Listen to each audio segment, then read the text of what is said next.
And welcome back. Again, tracking a severe thunderstorm cell just east of Pueblo right now. Let's take you right over to the Doppler radar. Again, that severe thunderstorm warning set to expire right now at 5:30. Storm looks to be losing a little bit of strength. That again is for Crowley, Otero, and Pueblo counties. Now, to show you the storm track where we anticipate this storm is going to continue moving. It's moving east right now at about 35 miles an hour. I do expect it's going to hit right into the Only Springs area about 5:19. We bumped that time up a little bit. Ordway about 5:36. Sugar City at about 5:45. Again, the storm right now does look to be losing a little bit of strength, but we'll continue to keep an eye on that. So far, these storms have been producing about 60-mile-an-hour winds and hail right about 1 inch in diameter. Another cell I want to bring your attention to just a little bit further north, south of Lyman and south of Clifford there.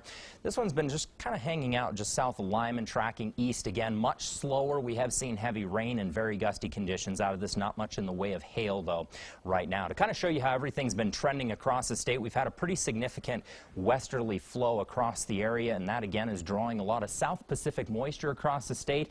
And as that moisture caps over top of the mountains, it hits those warmer temperatures into the eastern plains and kind of pops up into these little pulse storms that you're seeing on the map right here. And we're going to see those for a couple more hours this evening. However, they are going to die down as soon as the sun starts to set. Again, the biggest impact right now has been winds. Our overall current winds aren't too bad. Winds finally dying down in Pueblo about 10 miles an hour. Colorado Springs 13. But you notice once we get into the eastern plains and right where those storms are starting to move, kicking up to about 16 miles an hour, and Lyman 18 miles an hour. Again, gusts likely about 60 miles an hour out of these storms. For the remainder of your evening, here's how those storms are going to play out. Again, those little pulse storms are going to start to die down this evening. They'll intensify once they hit that Kansas border, but for the most part, eastern Colorado will be fairly calm by about 9 tonight.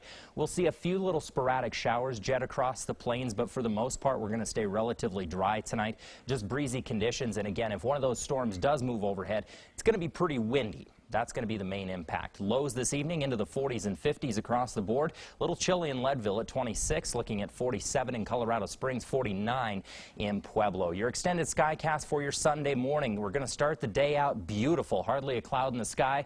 However, right around 1, that's when we're going to start to see pretty heavy showers moving over top of the high terrain. We'll definitely want to keep our eye on the Waldo Canyon and Black Forest burn scars tomorrow because we do have a strong potential of heavy showers. You notice heavier bands of showers are expected out of these storms tomorrow to start moving across the high terrain up and down the I-25 corridor and the eastern plains. A lot more moisture to work with tomorrow than what we had today.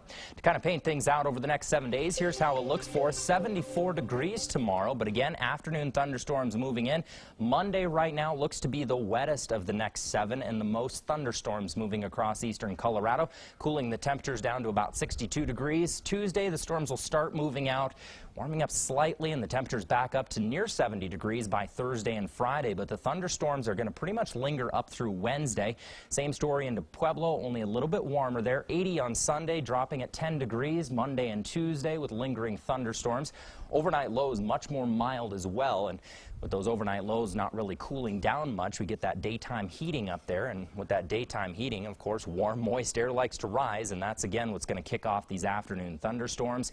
Teller County 65 to round out your weekend, mid-50s to start the work week out, and again, thunderstorms lasting till about Wednesday. Right now, our next chance of storms looks to be next Saturday after this first bout moves out. But again, we'll continue to keep our eye on these severe thunderstorms moving through the Pueblo area right now, and let you know how they're going to play out over the next few. Noisy night for those folks. Yeah, most definitely. It's going to be an active one. All right, Jason, thanks a lot. Jason Carter here with Sports Now. Draft day continues.